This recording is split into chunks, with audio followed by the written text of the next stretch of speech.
Welcome to a new season of the Ros Savage Project podcast. And producer Vic and I are getting together for this new season to mark the semester that I'm spending teaching a class at Yale on courage in theory and practice. So we thought it'd be fun to share this on social media as well. So I suppose I should kick off by saying hello, I am Ros Savage and I'm in New Haven, Connecticut. I'm Vic Phillipson, and I'm in Kristiansand, Norway, And Vic, where thank you where so it much is for very, doing very this. dark outside right at the moment, by the way. It's already evening your time. Oh, Yeah, it's been evening here for 4.5 hours. your days are quite short at the moment. Yeah, sun goes down at 4:30. But we can already tell a difference since the 21st of December. You can already see the days are getting longer, which is a giant relief. I'm sure getting through a Norwegian winter takes a whole different kind of courage. It does. It takes the kind of courage that you would leave and go to the Canary Islands for a week, which is where I just was. Or I was going to say the sort of courage that comes in a bottle might help as well. Well, that helps too. Well, tell about New Haven. Tell us why you're there and what's going on. Yeah, well, I've been here a couple of weeks now, and the semester started Tuesday last week, and I'm teaching on Tuesday mornings. So I've now had two meetings of my lovely class. It's a small seminar class, there are about 8 of us at the moment. Small quantity, very high quality, I would like you to know. So we're getting together once a week for a couple of hours to talk about courage. And something I'm really hoping that the students are going to take away from this is, well, a couple of things really. One is that courage is certainly not the absence of fear. So you don't have to feel courageous to act courageously. Hmm. In fact, in week one, we covered definitions of courage and decided that fear is actually an essential ingredient of it because otherwise it's just fearlessness, which is often closely related to stupidity. Or, or psychopathy. Oh, yeah, that's another possibility, neither of which are particularly desirable in No. society as a whole. And something else I really wanted them to take away, and if you're interested, I am sharing my slides each week. They're on SlideShare, but you can also link to them from the blog post that I'm putting out more or less on Wednesday each week with reflections on that particular week's topic. Um, One of my favourite, sorry, Are these graduate students or undergraduates? these are undergrads, yeah. Although they seem a lot more grown up than I was when I was an undergrad. Oh, don't they all? Yeah, they're pretty smart. So I'm really enjoying getting to know them. And I've been putting up this chart that shows like two trajectories where we have time across the bottom and achievement up the side. Ah, And so it's completely fake data, but this is my theory that if we are able to take consistently courageous decisions through our life, whether that's sort of moral courage, intellectual courage, courage in decision making, then we'll sort of end up on this rising trajectory really throughout our lifetimes when we're always pushing ourselves a bit outside our comfort zone. Whereas I think if we don't make that deliberate effort, for a lot of people, it's relatively easy to be courageous, brackets foolish, in our teens and 20s. But then typically you sort of see, unless people are actually still pushing it, they gradually, their comfort zone shrinks, their courage tails off. And so by the time you get to the end of the life, then they're in a very different place than they would have been if they'd had that courage to consistently take the road less travelled. yeah. An example last week, Titus and I walked up to the top of the big mountain on Gran Canaria, and I got three-quarters of the way up, and my foot was killing me. And I said, Titus, you go on to the top. And he went. And I stood there about 30 seconds, and I thought, God damn it, I'm not that old. And For a if I moment there, don't I go, thought, it is going to hurt, and I'm gonna go. And so I went all the way up. We ended up walking about 2.5 hours, so it was a fairly, and we went up about 900 meters altogether, so it was pretty high. So, Vic, for a moment there, I thought you were going to say that you were so concerned for the safety of your son that you were willing to overcome your personal pain and continue walking up the mountain with him. He's 14 years old. He could fall off the mountain and he would be fine. I wasn't worried about him. So, one of the other ingredients that we decided was rather important for courage was some degree of sort of altruism or acting for some greater purpose. So, Vic, look, I don't mean to be harsh or anything, but I'm not sure that a determination to prove that you're not that old really counts as serving the greater good of humanity. I'm just trying to make my curve go up. Well, there was definitely an element of risk and sacrifice involved. Right. So what happens if you is the where are these kids at in there? This is what you're trying to illustrate to them, that you are here now and you want to move in this direction, or Yeah, that's it really. A lot of them are in their senior year, so fairly soon they're going to be flying the nest of Yale and hopefully going out into the world to do interesting things. In fact, quite a number of them have already done quite a number of interesting things.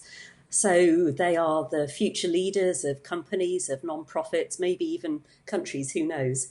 And when I look around, particularly at this present moment in time, I feel like there's a lot of fear-based messaging out there, not just in the US. You know, the Brexit campaign in the UK last year was largely fear-based. mm, There is this so-called post-truth era, which is a phrase that makes me cringe.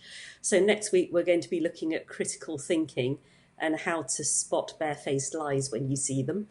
Um, uh, and so really what I'm trying to do is,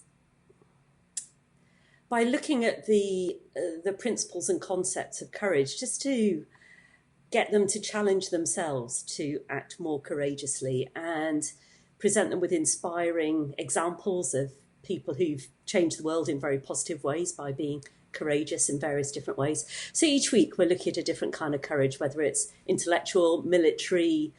We're not actually covering physical courage because that's well, partly I don't really want to be responsible for sending them out to try out something very, very physically courageous. I can see that going horribly wrong. But you know, these different ways in which they in their careers might be called upon to do the difficult thing. mm. So certainly a very interesting time to be teaching this class, as here we are a matter of days after the inauguration of Trump. And I better not say too much about that, but I'm just finding the present era very rich in examples of maybe less high moral purposes. Yeah, I think this is also sort of the age of delusion too. I believe there is a more delusioned view of the world than there has ever been, and you can call it that they are polarized views, but they're not really polarized. It's like people are looking this way, not the they have a they cannot see anything except what they can see, and I find that sort of well, it's very sad for everyone involved, I think.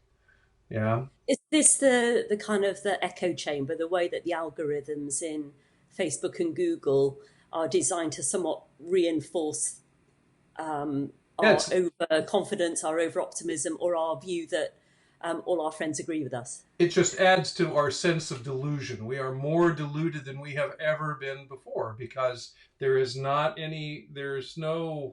they can't even say common ground. It's not even a sense of common ground. It's that we're just kind of on different planets almost. And that gets really reinforced in social media. I think they have a lot to answer for in terms of what is and has transpired.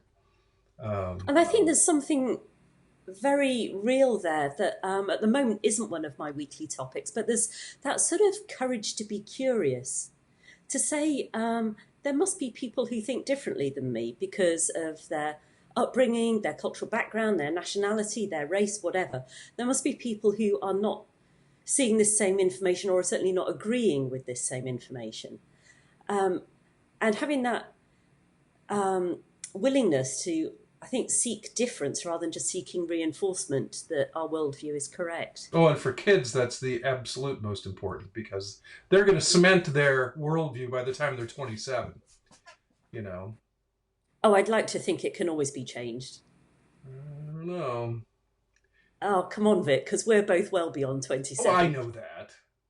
And I like to think that we're open-minded and willing to consider alternatives. I mean, here's another really important, another reason that this willingness to see the other side is important is apparently in negotiation, if you're able to sort of say, well, clearly, you know, what I would like you to agree is this, but I can see that from your, if you actually almost do their work for them in saying, you might be thinking this and this and this, I can see these reasons why you might not like my proposal.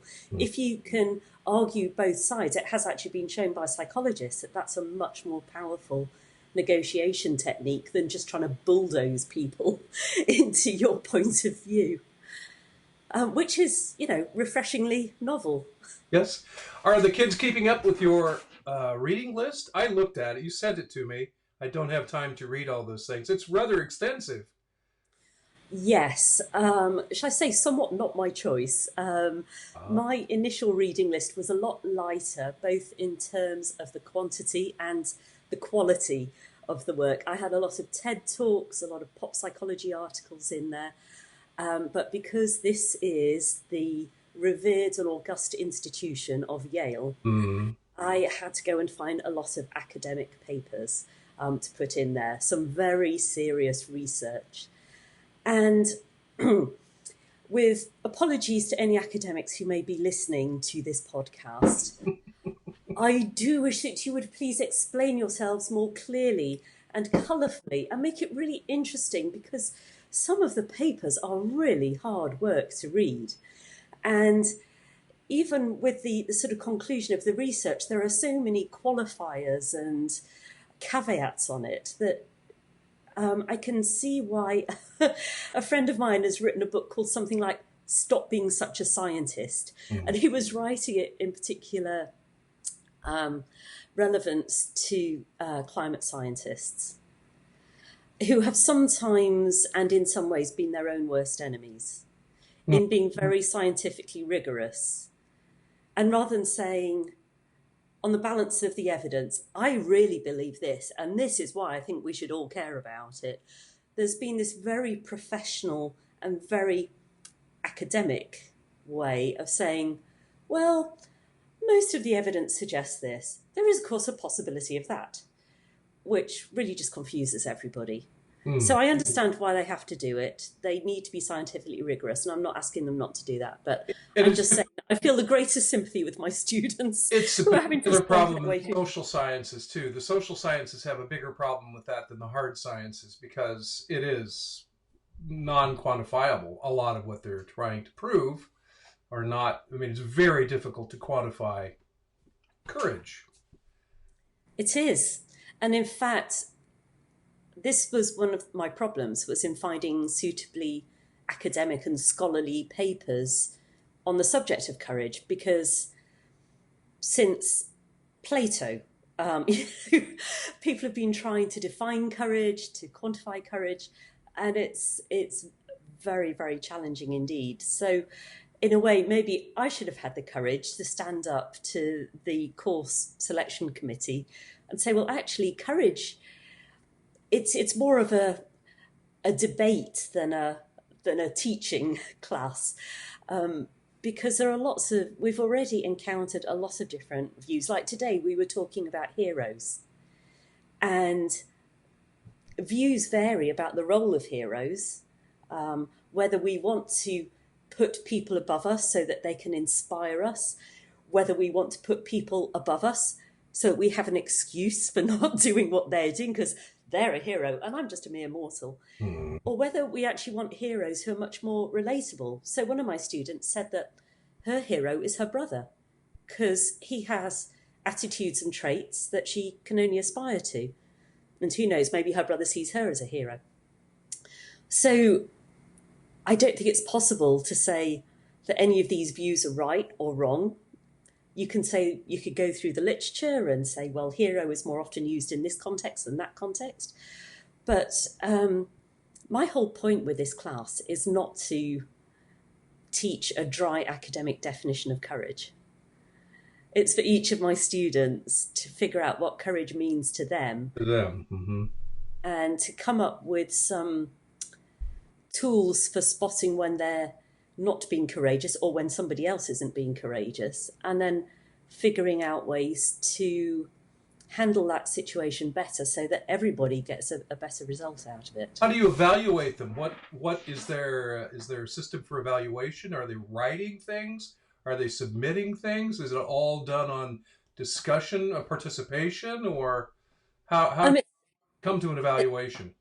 It's a great question. I mean, of course, I would love it if there was a way of like putting them into a machine at the start of the semester and going, how courageous are you now? And then putting them back in the machine at the end of the semester and seeing how many courage quotient points they've gained. But failing that, it's about 18% on class participation. And then each week I'm asking them to submit a pretty short reaction paper, just relatively short paragraphs to let me know what they took away from the reading, and more importantly, what thoughts that triggered in them. I've asked them to be as personal as they dare in that. I'm also gradually meeting them for one-to-one meetings, which I'm finding really rewarding. I think it's one of the joys of having a nice small class that I can really get to know them as individuals. So it was quite funny. I was saying to friends last week, and this is not at all against the Yale system, but essentially, last Tuesday, I walked into a classroom, and other than when I've spoken in schools as a one-off basis, I was day one in a brand new job with no training and no supervision. Well, unless you count 7 years rowing across oceans. Yeah. And I suppose, a couple of years talking about courage. But, essentially, I am self-taught on the subject of courage.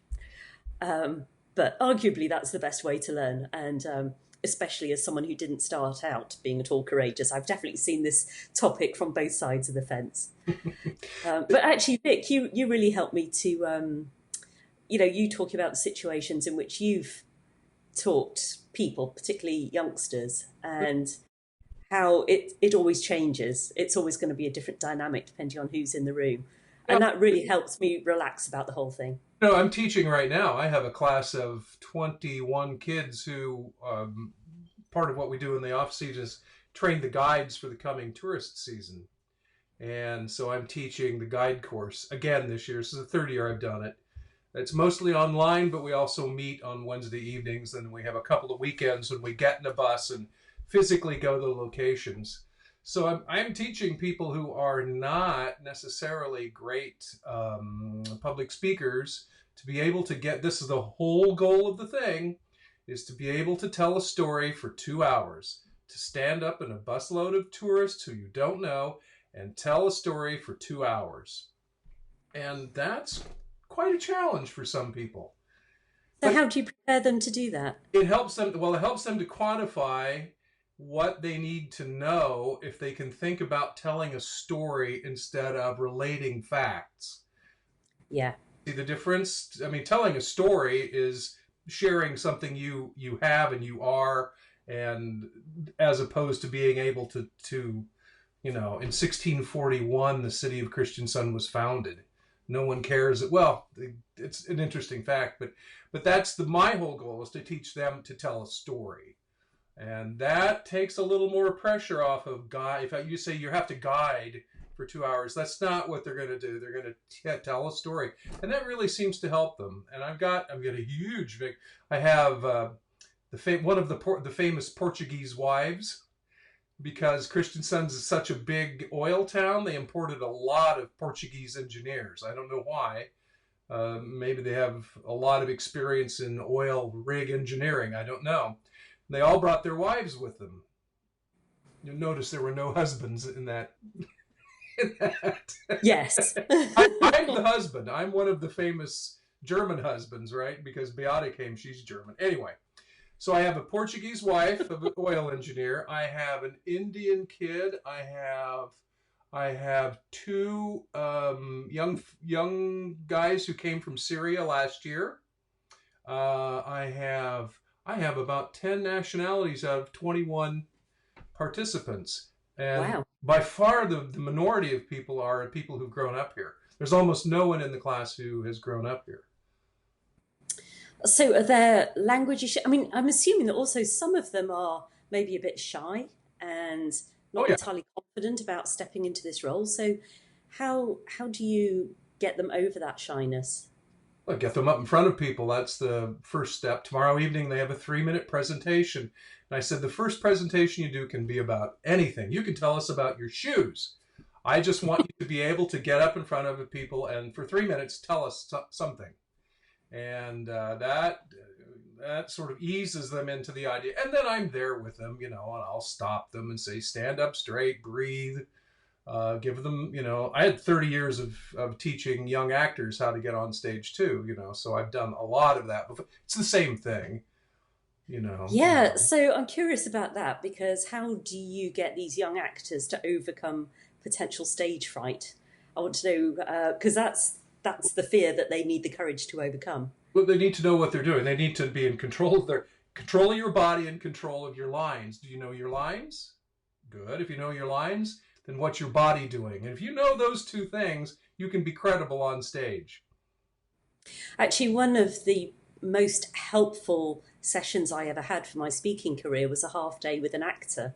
Mm-hmm. And we didn't talk at all about the content of my speeches or even particularly hand gestures or anything like that. It was important things like remembering to breathe. Mm-hmm. Because when you're speaking, it's quite useful if you have some oxygen going to your brain. So that was a really helpful thing. Another one was posture. Look like you want to be there. Mm-hmm. Look like you're engaging with the audience rather than just being all sort of laid back and all your weight on one hip.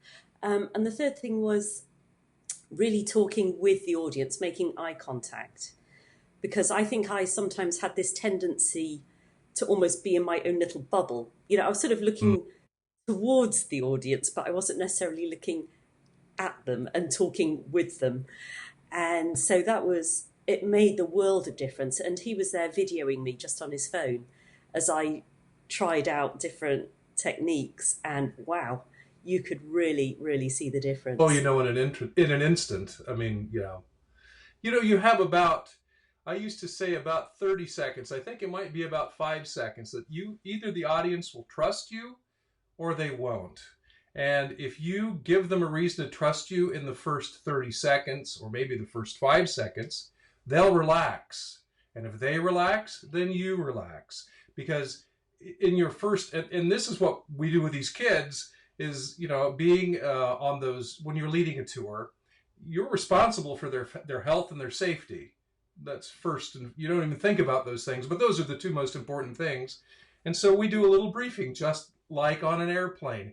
The entrances are here and here. There's a safety kit here. This is our driver. My name, blah, blah, blah. And so the routine of doing that first literally 2 minutes is always the same. And that's something you can learn cold. And you might be able to learn one little joke that will get one laugh out of one person on the bus. And if you can do that, then everybody relaxes and then it becomes a lot easier. So if you can make that first 30 seconds work for you and for them so they can relax, then that's you've won 30% or 50% of the battle. But what you say after that is not that important. I have noticed if you've got a strong start and a strong ending, you can get away with a little bit in between. I realise we're talking quite a lot about public speaking here, but I think that's actually because that is a lot of people's number one fear. It's quite a helpful thing to be talking about. Can I tell you And something interesting about Norwegians? I'm sure there are many interesting things about Norwegians, but This what's is this the most particular one? the most fascinating thing that I've been here 16 years. And I've been to a lot of dinners, and at the beginning of a formal dinner, someone always gets up and does a hello, welcome. And then at the end of the dinner, it's called the Takk for maten tale, the thank you for the food speech. And I have yet to meet a Norwegian who was afraid to get up and give that last speech. They might be nervous about doing the first one, but to stand up in front of a group of people and say, thank you so much, and blah, blah, blah, and usually tell jokes. They are amazing about doing that. They have absolutely no fear of that sort of public speaking.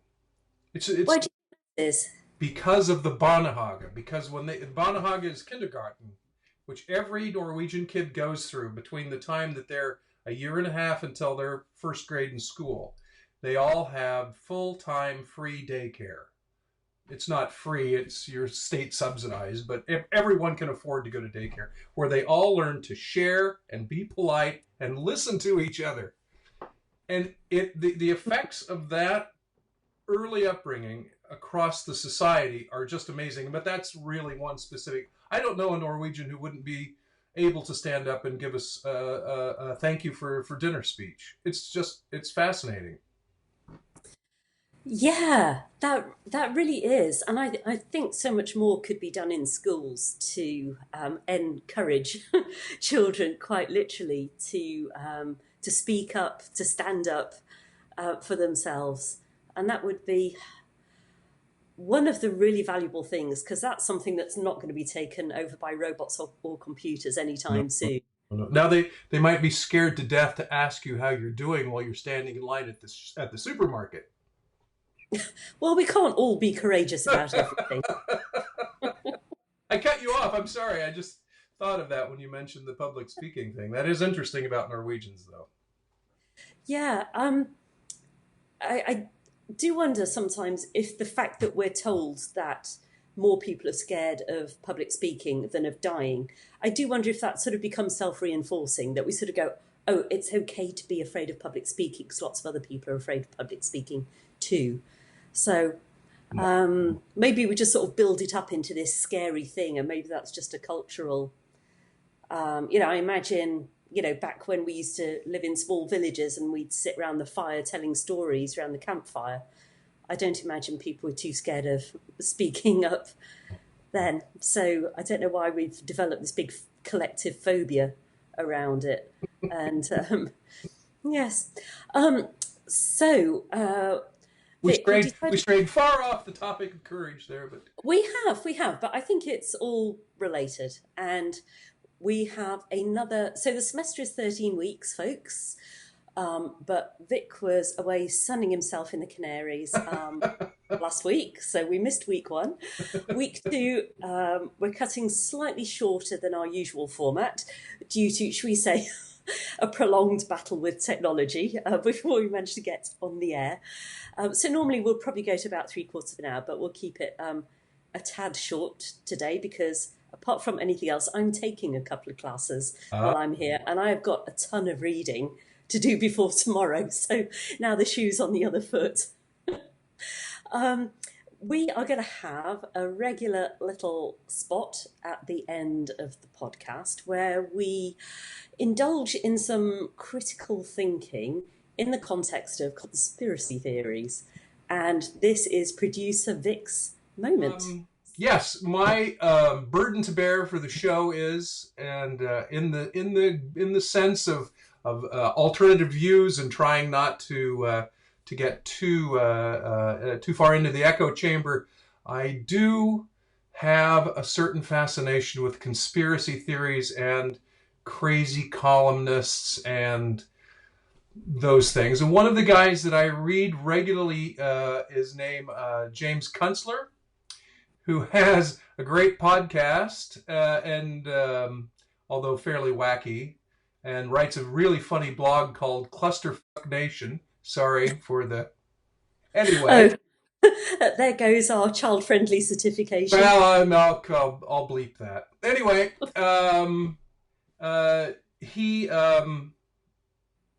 predicts the end of the modern world fairly frequently. Anyway, he did write about. I could not watch the inauguration. I'm sorry. I can't watch. He's so repulsive. I can't watch.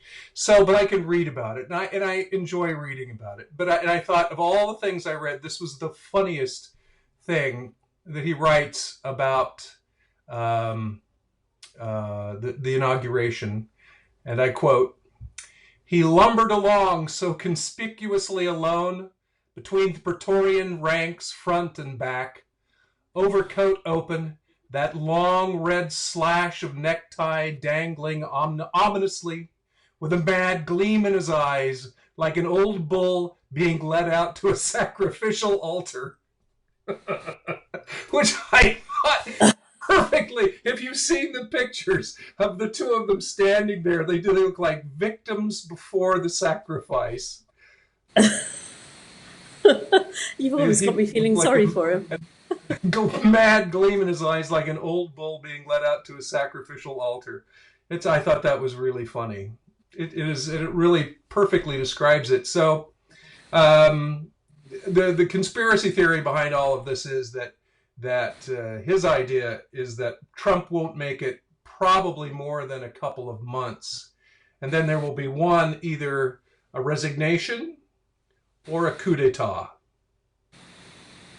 That Kunstler's idea is there's something called the deep state, which is the massive machinery that drives the government forward.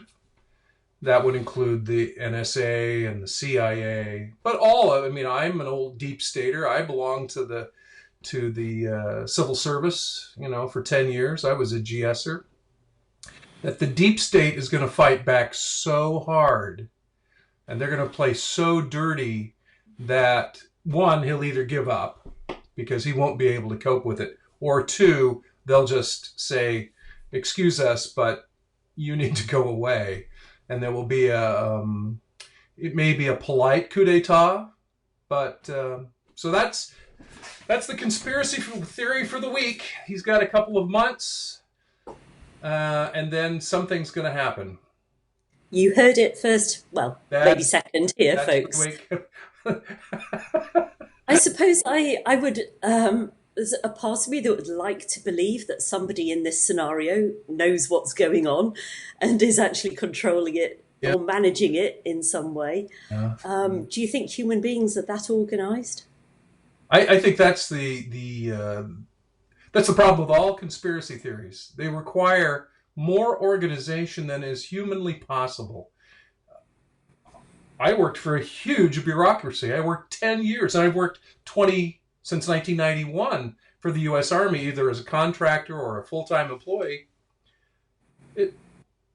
The idea that there could be a conspiracy involving that many people is insane. It's insane.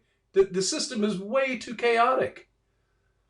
Well, it does also imply that there's some sort of a deep mastermind somewhere who has a plan.